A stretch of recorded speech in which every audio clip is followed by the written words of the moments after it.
نحمده ونصلي على رسوله الكريم اما بعد فقد قال الله تبارك وتعالى كما ورد في بدء سورة الواقعة اعوذ بالله من الشيطان الرجيم بسم الله الرحمن الرحيم اذا وقعت الواقعة ليس لوقعتها كاذبة خافضة رافعة اذا رجت الارض رجا وبست الجبال بسا فكانت هباء منبثا وكنتم ازواجا ثلاثا فاصحاب الميمنة ما اصحاب الميمنة واصحاب المشأمة ما اصحاب المشأمة والسابقون السابقون اولئك المقربون فی جنات النعیم ثلۃ من الاولین وقلیل من الآخرین وقال عز وجل كما ورد في سورة الرحمن ولمن خاف مقام ربه جنتان وقال عز وجل كما ورد في نفس السورة ومن دونهما جنتان صدق اللہ العظیم رب اشرح لي صدري ويسر لي امري واحلل عقدة من لساني يفقهوا قولي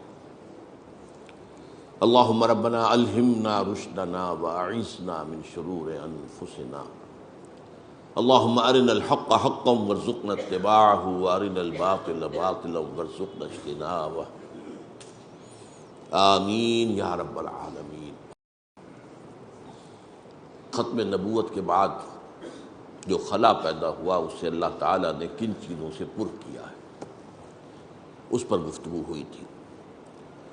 آج ایک اور نفسیاتی معاملہ جو ہے وہ بہت اہم ہے، اور وہ یہ کہ ہر صاحب ایمان کے دل میں فطری طور پر ایک آرزو، ایک خواہش، ایک حسرت پیدا ہوتی ہے کہ کاش کہ میں حضور کے زمانے میں ہوتا، کاش کہ میں حضور کی زیارت سے مشرف ہوتا، کاش کہ میں صحابہ کرام کی جماعت میں ہوتا اور آپ کے ساتھ جہاد و قتال کرتا۔ میں سمجھتا ہوں کہ کسی صاحب ایمان کا سینہ اس آرزو سے خالی نہیں ہونا چاہیے۔ اگر خالی ہے تو اس کا مطلب یہ ہے کہ پھر اس کے دل میں وہ قدر و قیمت نہیں ہے حضور کی صحبت کی، حضور کی معیت کی، حضور کے ساتھ جن لوگوں نے مل کر جہاد و قتال کیا۔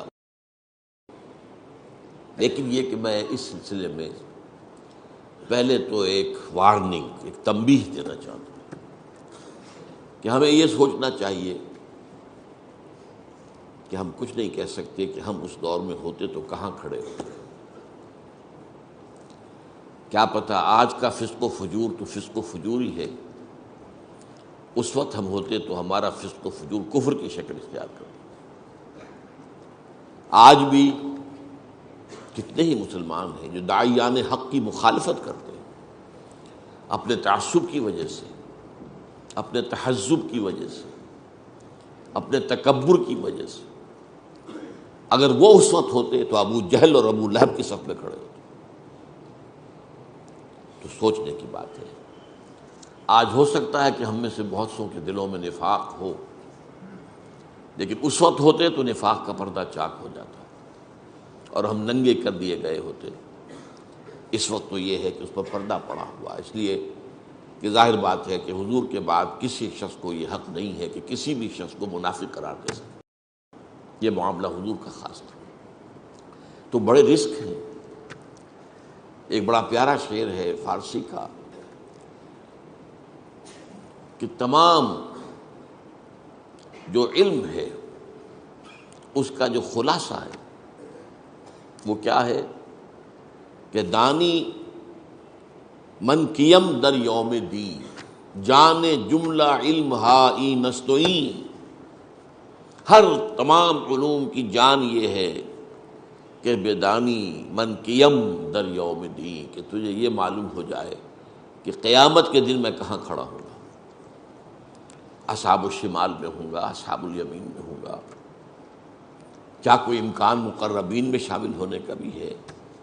کچھ پتہ نہیں، لیکن یہ کہ انسان کا دل اس کو بتا دیتا ہے۔ بل الانسان علی نفسہ بصیرہ ولو القی معاذیرہ، انسان کا دل اسے بتا دیتا ہے کہ میں کہاں کھڑا ہوں، لیکن بہرحال ہم کسی پر کوئی حکم نہیں لگا سکتے۔ تو پہلی تو یہ تنبیہ کہ یہ چیز جہاں اس کا وہ مثبت پہلو ہے، ہماری محبت کا تقاضا اور حضور کے شرف صحبت کا قدر و قیمت کا اندازہ، تو وہ ٹھیک ہے اپنی جگہ پر، لیکن ساتھ ہی اس کے ساتھ یہ وارننگ بھی رہنی چاہیے کہ ہم یہ سوچیں کہ ہم اس وقت ہوتے تو کہاں کھڑے ہوں، کس صف میں ہوتے۔ بہرحال ایک دوسری اس کے ساتھ جو بشارت ہے، جس کے لیے میں نے آج خاص طور پر جو بشارت کا موضوع ہے وہ ہے میرا موضوع، میں نے صرف یہ کہ تمہیداً وہ تنبیہ بھی آپ کے سامنے رکھ دی۔ اس بشارت کے اعتبار سے میں نے سب سے پہلے تو آپ کو سنائی ہے آیات سورہ واقعہ کی، نقشہ کھینچا گیا ہے، اور وہ جو ابھی میں نے آپ کو شعر سنایا کہ جانے جملہ علم ہائی نستوئیں کہ بیدانی من کیم در یوم دین، یہ گویا کہ اس کی قرآن مجید کی طرف سے تشریح ہو رہی ہے۔ اذا وقعت الواقعہ، جب ہو پڑے گی وہ ہو پڑنے والی یعنی قیامت، لیس لوقعتہا کاذبہ، اس کے وقوع پذیر ہونے میں نہ ابھی کوئی شک اور جھوٹ ہے، نہ اس وقت کوئی شک اور جھوٹ رہے گا، اس وقت تو کھل جائے گی بات، کون انکار کرے گا پھر، ابھی تو انکار کرنے والے ہیں۔ خافضۃ الرافعہ، اور وہ جو ہوگی وہ کچھ پست کرنے والی بھی ہوگی، اٹھانے والی بھی ہوگی، کچھ لوگوں کو پستی میں دھکیل دے گی وہ قیامت، اور کچھ لوگوں کو بلندیوں پر فائز کر دے گی۔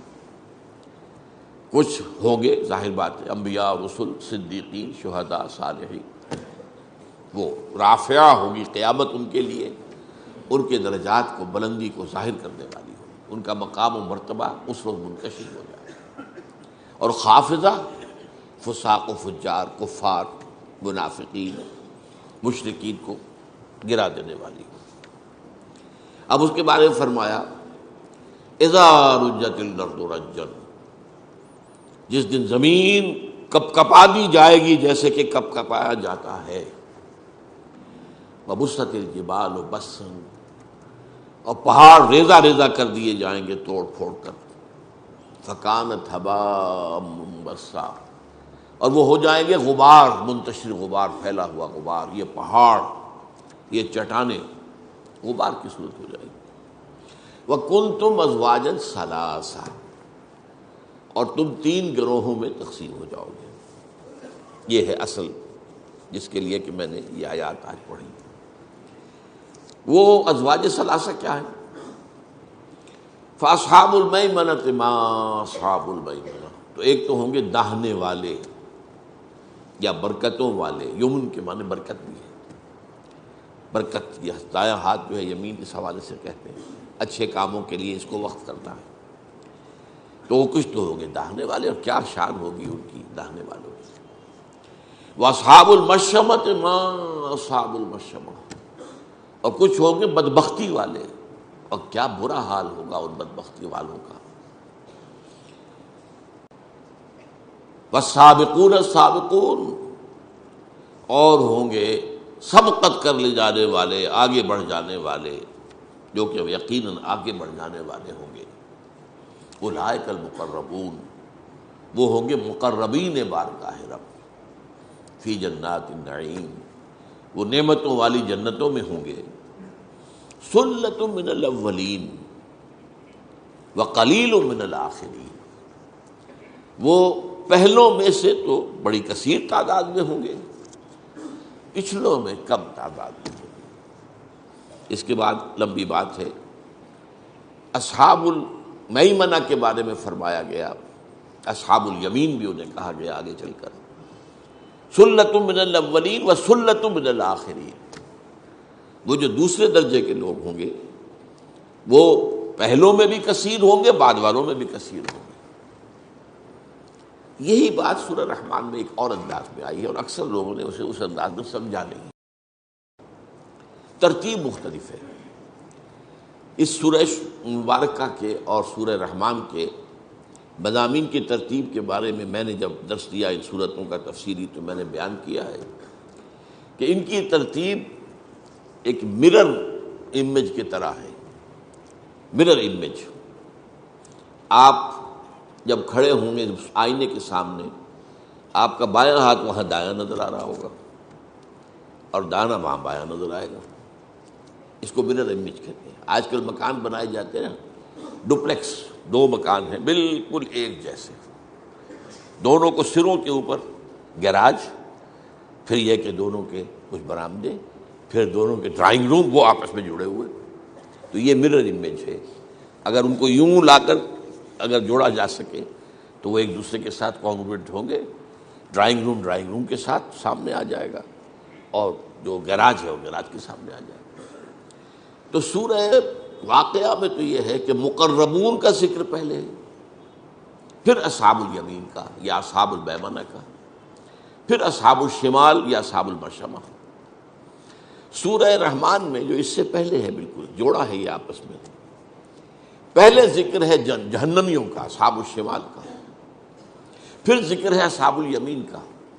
وَلِمَنْ خَافَ مَقَامَ رَبِّهِ جَنَّتَانِ، اور ان لوگوں کے لیے کہ جو اپنے رب کے ساتھ سے خوف کے عذاب سے ڈرتے رہے، سزا سے ڈرتے رہے، محاسبے کا خوف اپنے دل میں رکھا، ان کے لیے دو جنتیں ہوں گی۔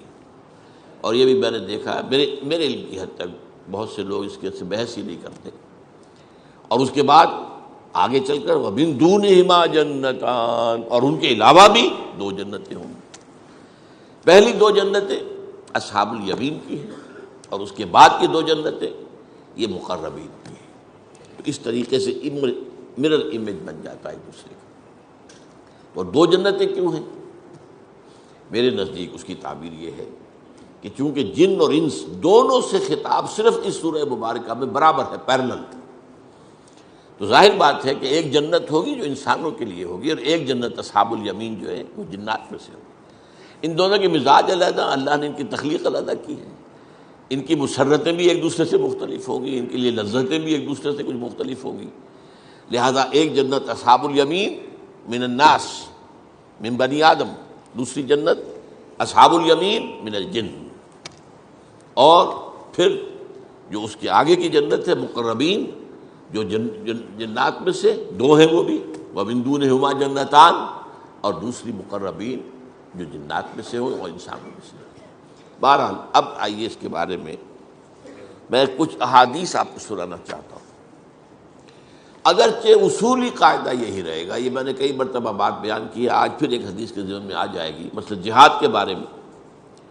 جہاد کی میں نے جب 3 یا 9 منزلیں بیان کی آپ کے سامنے، جہاد فی سبیل اللہ، تو بلند ترین منزل تو 9 ہے، اہم ترین منزل پہلی ہے۔ اسی لیے کہا گیا ای الجہاد افضل ہو یا رسول اللہ، سب سے افضل جہاد کون سا ہے؟ فرمایا ان تجاہد نفسک فی طاعت اللہ، اپنے نفس کے اور نفس امارہ کے خلاف جہاد کرو، اسے اللہ کا مطیع بناؤ، یہ ہے سب سے افضل جہاد، سب سے یوں سمجھیے کہ اہم جہاد۔ یہ جہاد ہوگا تو اگلے کی باری آئے گی نا، پہلی منزل ہوگی تو دوسری بنے گی، دوسری ہوگی تو تیسری بنے گی، لیکن بلند تو تیسری منزل ہے۔ اور بلند ترین منزل جو ہے وہ قتال فی سبیل اللہ، جو محبوبیت خداوندی کا مقام ہے۔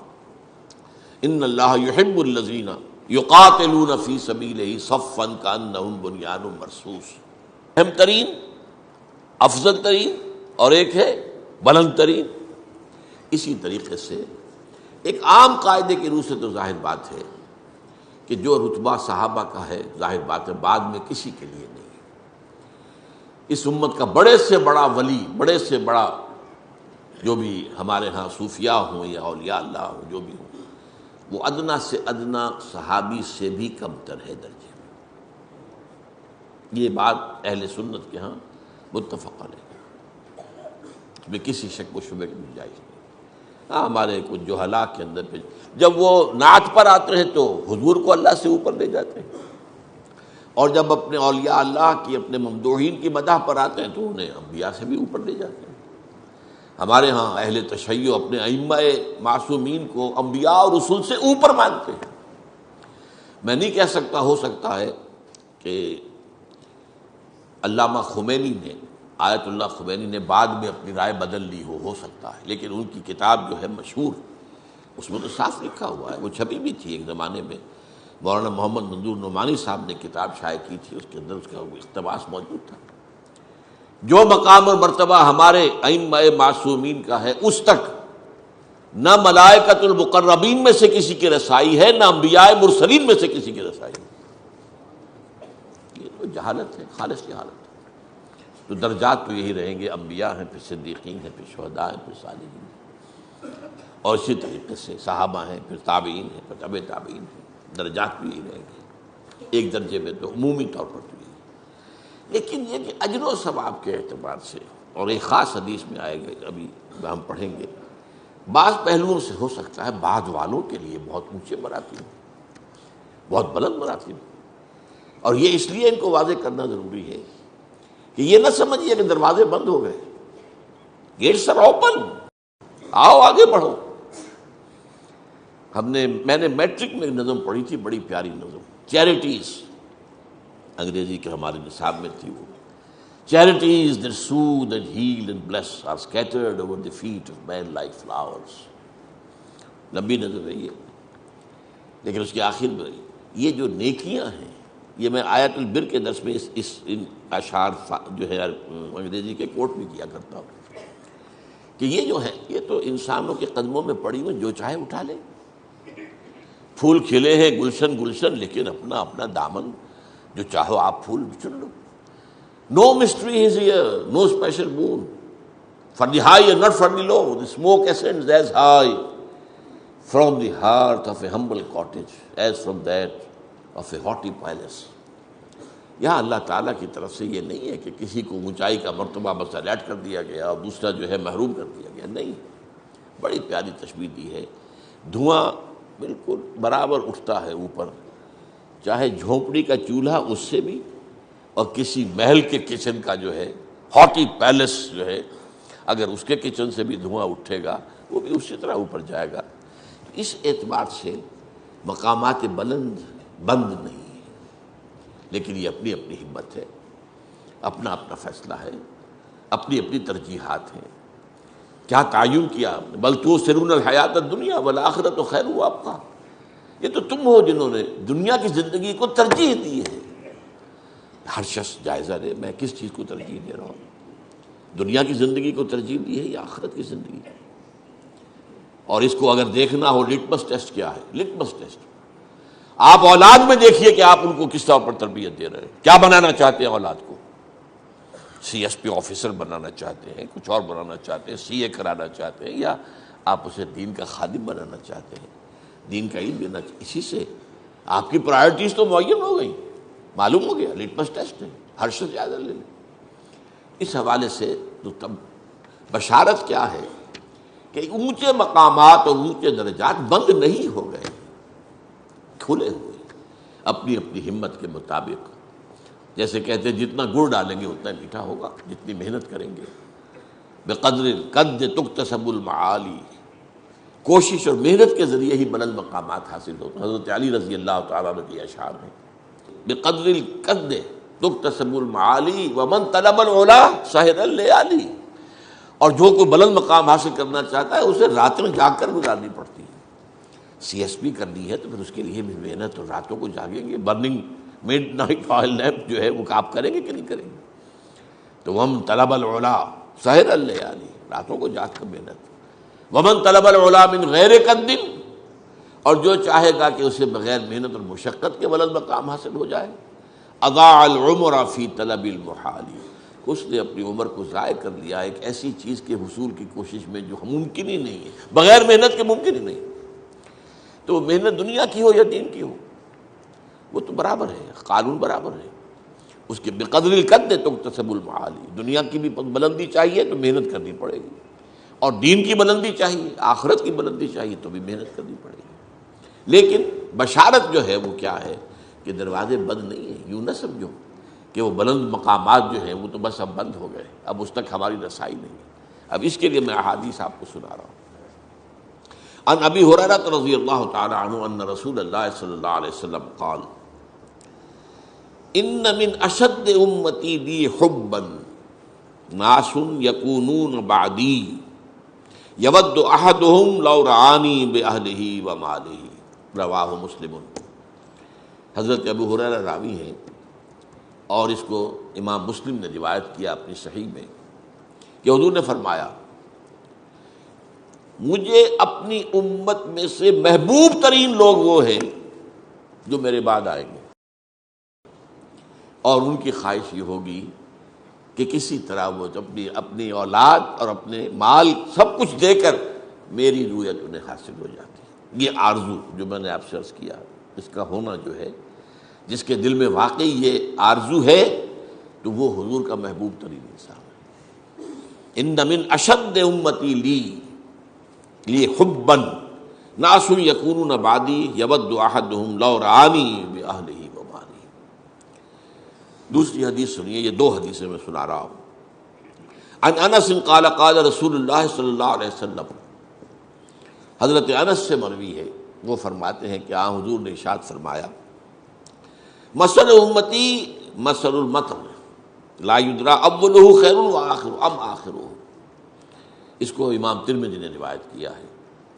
میری امت کی مثال بارش کی سی ہے جس کے بارے میں یہ نہیں کہا جا سکتا کہ اس کا پہلا حصہ زیادہ مفید ہوتا ہے یا آخری حصہ۔ پہلا حصہ جو ہے اگر آپ چھاجو پانی برس میں بہہ جائے گا، اسے جذب ہونے کا موقع نہیں ملتا۔ آخری حصہ جذب ہوتا ہے، تو جب جذب ہوتا ہے تو اسی سے پھر زمین کی برکات، زمین کے خزانے نکلتے ہیں۔ تو کہا نہیں جا سکتا، یہاں فرمایا گیا ہے کہ مثل امتی مثل المطر لا یدری اولہ خیر ام آخرہ۔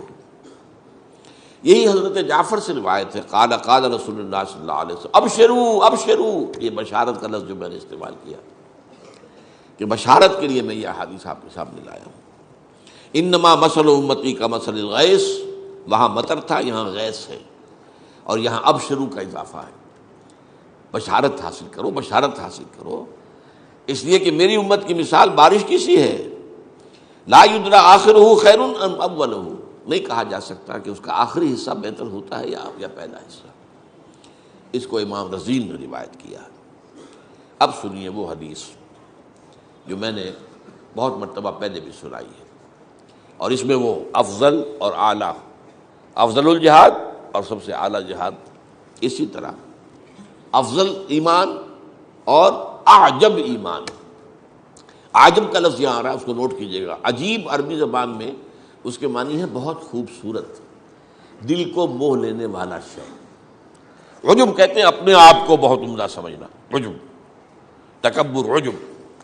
تو عجیب وہ شے ہے جو بڑی خوبصورت ہو، بڑی حسین ہو، دل کو موہ لینے والی ہو، یہ عجیب۔ ہم اردو میں عجیب جو ہے وہ ذرا ایک محدود سے معنی ہے کہ جو نامانوس سی ہو، پہچان میں نہ آتی ہو، عام جو ہے اس کے خلاف ہو، عجیب۔ کوئی عجیب بات، یہ تو یہ بات تو سمجھ میں نہیں آتی، بہت عجیب ہے۔ تو یہ عجیب اس معنی میں اجنبیت، وہ عجیب اور اجنبیت اور عجیب جو ہے وہ ایک علیحدہ چیز ہے۔ تو عجب کا لفظ یہاں آیا ہے۔ یہ ہے بیہقی کی روایت ہے، عن عمرو بن شعیب رضی اللہ عنہ قال قال رسول اللہ صلی اللہ علیہ وسلم۔ حضرت عمرو بن شعیب سے روایت ہے کہ حضور نے فرمایا، صحابہ اب چشم تصور سے دیکھیے، صحابہ کا مجمع ہے، حضور تشریف فرمائے، صحابہ بھی ہیں۔ حضور پوچھتے ای الخلق اعجب الیکم ایمانا، آپ لوگوں کے نزدیک بھلا سب سے زیادہ حسین اور خوبصورت ایمان مخلوقات میں سے کس کا ہے؟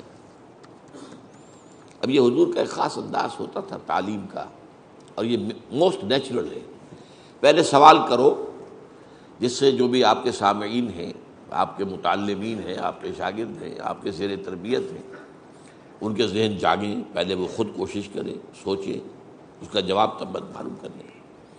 پھر جب اس ایکسرسائز کے بعد اصل بات سامنے آئے گی تب اس کی حقیقت اور عظمت کھلے گی، اور پھر وہ ذہن نشین ہو جائے گی۔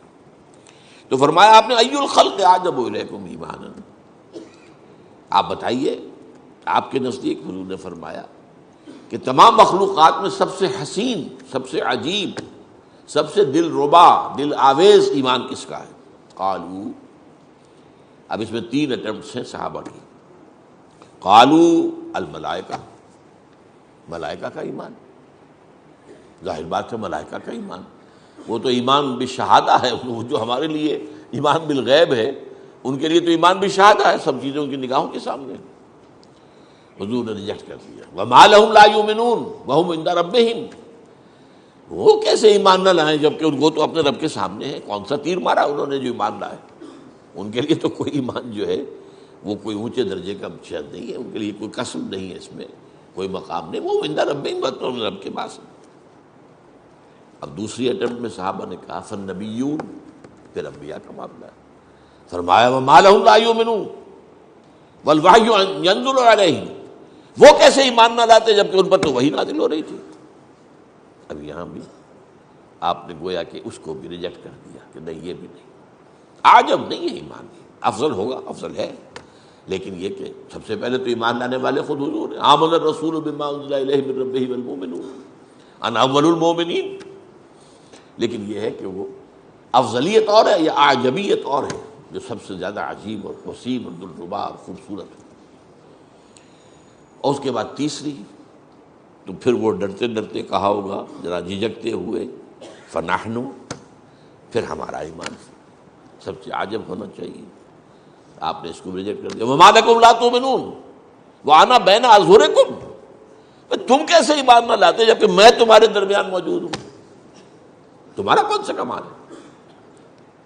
اب یہ تین اٹمپٹس کو ریجیکٹ کرنے کے بعد وہ فرماتے ہیں فقال رسول اللہ صلی اللہ علیہ وسلم، اب آپ نے فرمایا ان اعجب الخلق الی ایمانا لقوم یکونون من بعدی یجدون صحفا فیہا کتاب اللہ فیؤمنون بما فیہا، میرے نزدیک جو حسین ترین ایمان ان لوگوں کا ہوگا جو میرے بعد آئیں گے، وہ مجھے نہیں دیکھیں گے، میری صحبت سے فیض یاب نہیں ہوں گے، انہیں تو کچھ صحیفے اوراق ملیں گے جن میں کتاب اللہ لکھی ہو، اور وہ اس پر ایمان لائیں۔ اب یہ ہے عجب ایمان کا دروازہ تو کھلا ہوا، افضل ایمان وہ تو ظاہر بات ہے سب سے افضل انبیاء کا، پھر صحابہ کا، وہ علیہ بات ہے، لیکن عجب ایمان کا دروازہ تو بند ہے۔ اب یہ ہم نے بند کر لیا ہو تو یہ ہم مجرم ہیں۔ کون قرآن کو پڑھتا ہے، کون اس کے لیے عربی زبان سیکھے گا؟ یجدون صحفا فیہ کتاب اللہ فیؤمنون بما فیہا، جنہیں صحیفے ملیں گے، اوراق ملیں گے، کتابیں ملیں گی، اس میں اللہ کی کتاب درج ہوگی، مصحف ملیں گے، وہ جو کچھ اس میں ہے اس پر ایمان لائیں، تو یہ دروازہ تو کھلا ہے عجب ایمان کا۔ جیسے پھر عرض کیا اب یہ ہم نے خود ہی، تو ہی ناداں چند کلیوں پر قناعت کر گیا، ورنہ گلشن میں علاج تنگی دامہ بھی ہے، پھول تو کھلے ہیں گلشن گلشن، لیکن اپنا اپنا دامن، اگر آپ اس کے لیے محنت نہیں کرتے، اس کے لیے کوشش نہیں کرتے، اس کے لیے جد و جہد نہیں کرتے تو ظاہر بات ہے محروم ہے، لیکن دروازے بند نہیں ہیں، وہ اعلیٰ مراتب ہیں ان کے دروازے بند نہیں ہیں، دی doors are not closed، دروازے کھلے ہوئے، اگرچہ یہ ہے کہ سلۃ من الاولین وسلۃ من الآخرین، وہ اصحاب الیمین ہے، سلۃ من الاولین وقلیل من الآخرین وہ مقربین کے اندر، وہ ہے افضلیت کے اعتبار سے معاملہ، لیکن ابھی آگے آ جائے گا اجر کے اعتبار سے معاملہ کچھ اور ہے۔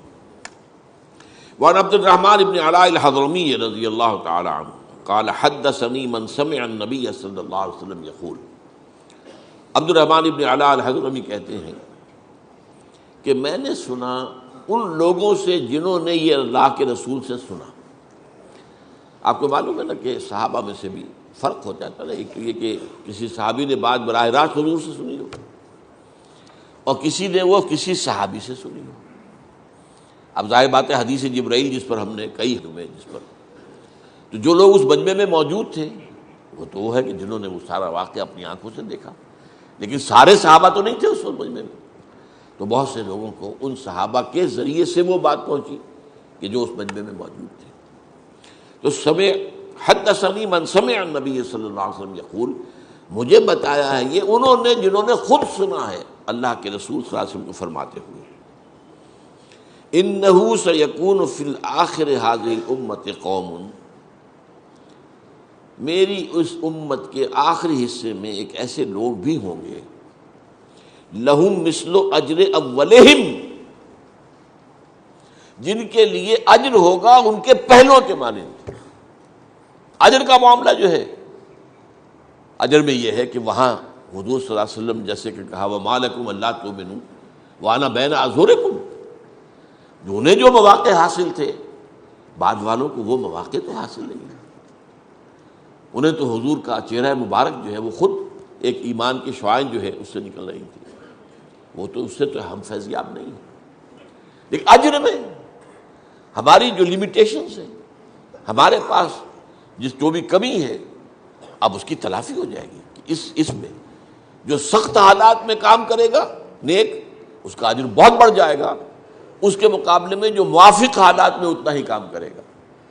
کام کی نیکی کی مقدار ایک ہے، لیکن ایک ایسے ماحول میں کی گئی ہے جو موافق ماحول ہے، اس میں اس کا اجر کم ہو جائے گا، اس لیے کہ اس میں تو ماحول کا حصہ بھی شامل ہو گیا نا۔ اور ایک وہی نیکی اسی درجے کی ایسے ماحول میں کی جائے جو مخالف ماحول ہے، غیر موافق ہے، تو اس کا درجہ جو ہے یقیناً اس کا وزن جو ہے اللہ کے میزان میں بہت زیادہ ہو جائے گا۔ اب یہ ناموافق ترین حالات ہیں جو ہمیں میسر ہیں، ناموافق ترین حالات۔ دجالیت جو ہے پوری دنیا میں چھا چکی ہے، میں تقریریں کر چکا ہوں اس پر کہ اس کے دو ردے، دو پردے، وہ تو دو غلاف تو پوری دنیا پر آ چکے ہیں، تیسرا اب آ رہا ہے۔ ویسے مغرب میں آ چکا، لیکن یہ کہ عالم اسلام میں پورے زور شور کے ساتھ اب اسے لایا جا رہا ہے۔ یہ آخری میں نے اس پر تقریر کی تھی، دجالیت کا آخری حملہ۔ پہلا حملہ کیا تھا؟ سیاسی نظام میں سے اللہ کو نکال کے باہر کر دو، نتھنگ ڈوئنگ۔ ریاست اور سیاست اور ملک اور قانون کا کوئی تعلق کسی آسمانی ہدایت سے نہیں ہے۔ We are sovereign ourselves.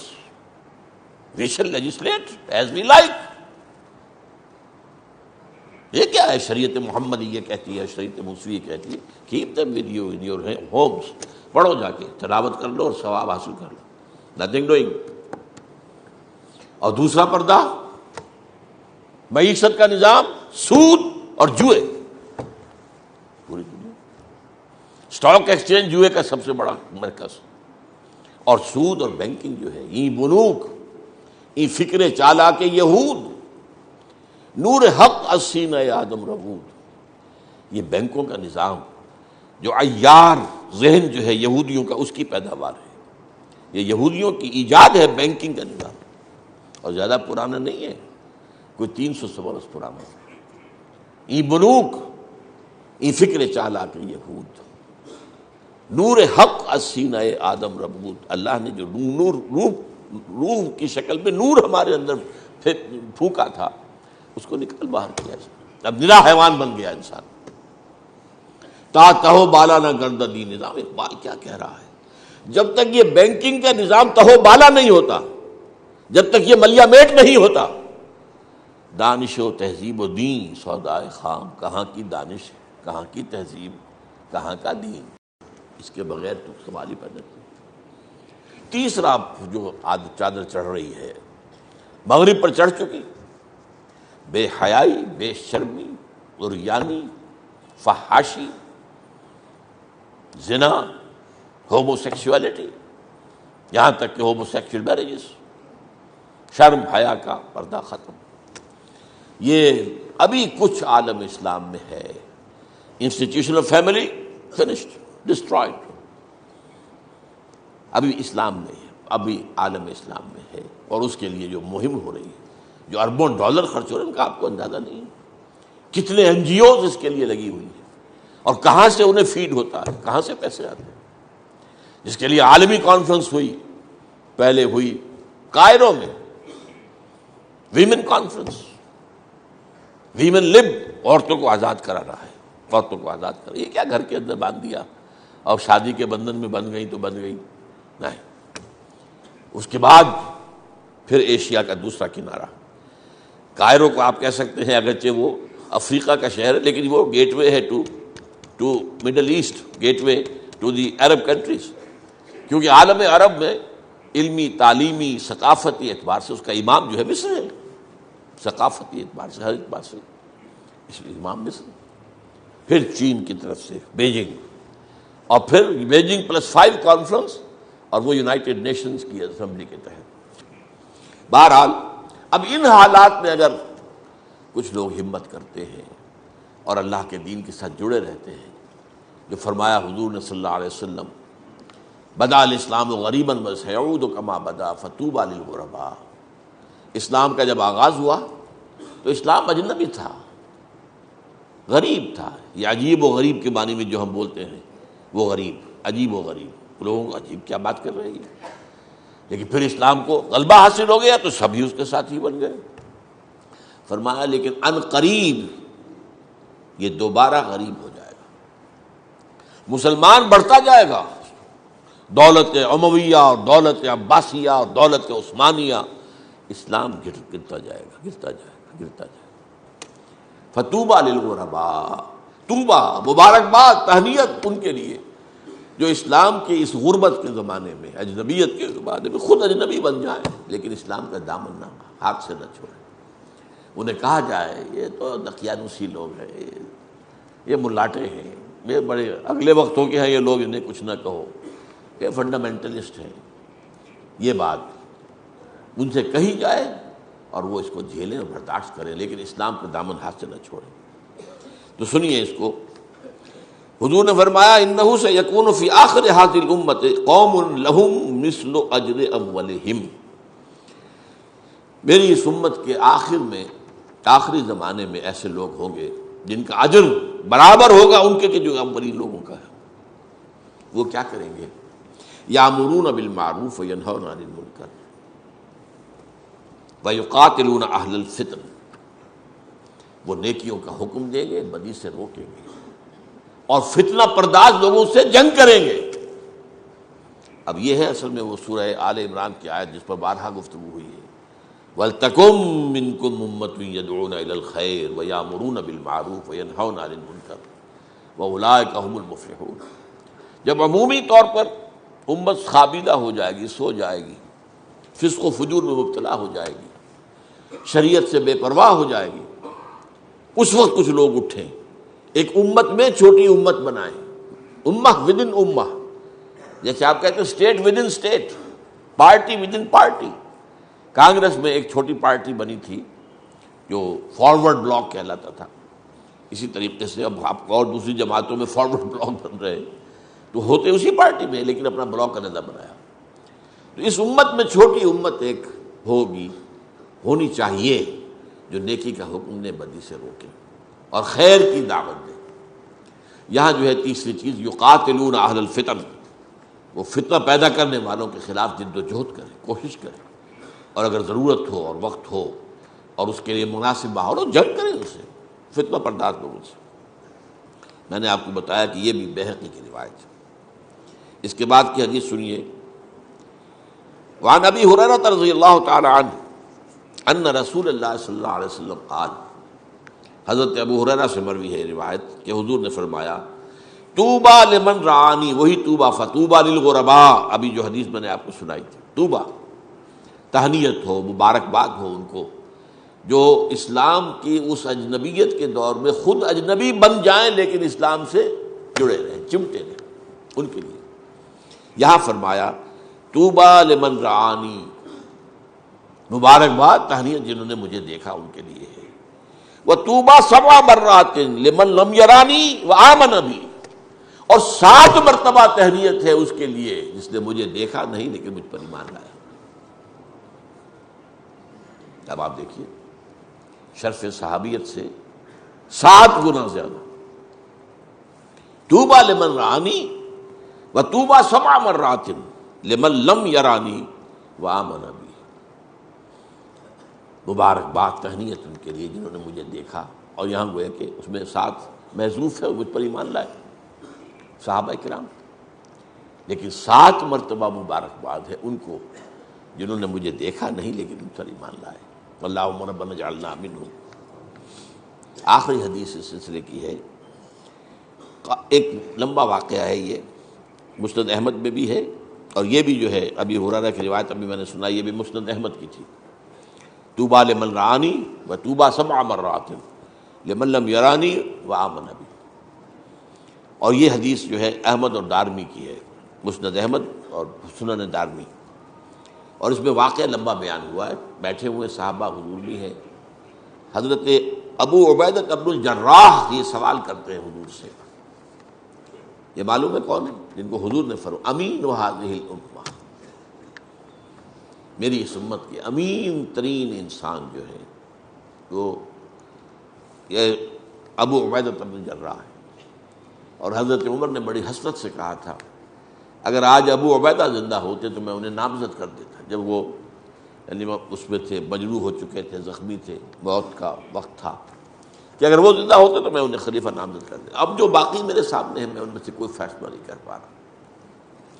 وہ یہ کہتے ہیں کہ میں نے سوال کیا حضور سے، یا رسول اللہ، اے اللہ کے رسول، احد خیر منا، کیا کوئی ہم میں سے بھی بہتر ہو سکتا ہے، ہم سے بھی بہتر ہو سکتا ہے؟ اسلمنا وجاہدنا معک، ہم اسلام لائے آپ کے ساتھ اور جہاد کیا ہم نے آپ کے ساتھ مل کر، تو کیا ہم سے بھی بہتر کوئی ہو سکتا ہے؟ فقال رسول اللہ صلی اللہ علیہ وسلم نعم، ہاں، قوم یکونون من بعدی من بعدکم، وہ قوم، وہ لوگ جو تمہارے بعد آئے گی، یؤمنون بی ولم یرونی، جو مجھ پر ایمان لائیں گے حالانکہ مجھے دیکھا نہیں ہوگا۔ تو یہ گویا کہ صحابہ سے بھی احد خیر منا، ہم سے بہتر کوئی ہو سکتا ہے؟